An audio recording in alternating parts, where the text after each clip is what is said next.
অনেক দিন আগের কথা। একটি বনে থাকতো একটি টুনি পাখি। টুনি ছিল খুব দরিদ্র। তার একটি ছোট মুরগির খামার আছে। সেই খামারের মুরগি লালন পালন করত এবং সেই মুরগির ডিম বিক্রি করে তার জীবন কাটাতো। এর পাশে থাকতো একটি শিয়াল। শিয়ালটি ছিল খুব চালাক এবং ধূর্ত। একদিন শিয়াল বনে ঘুরতে বেরোয়। বেড়াতে বেড়াতে সে টুনির মুরগিগুলিকে দেখতে পায়। তখন সে বলে, এই তো, এবার থেকে তো আমাকে কষ্ট করে খাবার খুঁজতে হবে না।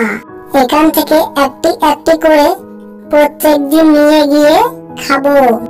এখানে কত মুরগি।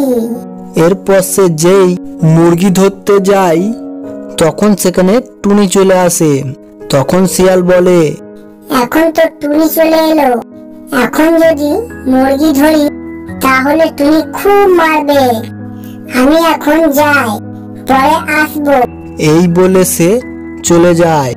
পরের দিন টুনি যখন ডিম নিয়ে বাজারে গেল তখন ওই চালাক শিয়ালটি সেখানে চলে আসে। এসে সে মুরগি নিয়ে চলে যায়। এইভাবে সে কয়েকদিন ধরে সেখানে আসে আর মুরগি নিয়ে চলে যাচ্ছে। একদিন টুনি বলে, আমার মুরগি দিনের পর দিন কমে যাচ্ছে কেন?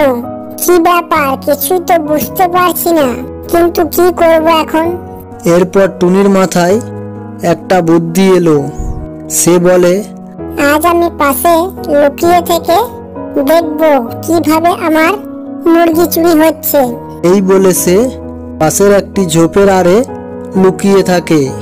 আর একটু পরে সেই শিয়ালটি সেখানে চলে আসে।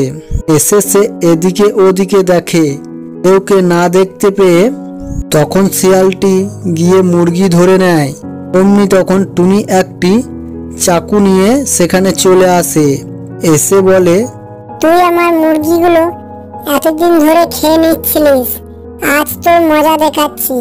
এই বলে টুনি তাকে মারতে যায় আর শিয়ালটি ভয়ে পালিয়ে যায়। আর টুনি পিছন পিছন গিয়ে চাকু দিয়ে তার লেজটা কেটে দেয়। আর শিয়ালটি চিল্লাতে চিল্লাতে সে অন্য বনের দিকে চলে যায়। বন্ধুরা, ভিডিওটি ভালো লাগলে লাইক দেবেন। এই ধরনের নতুন নতুন ভিডিও দেখার জন্য চ্যানেলটি সাবস্ক্রাইব করুন আর পাশে থাকা বেল আইকনটি বাজিয়ে রাখবেন।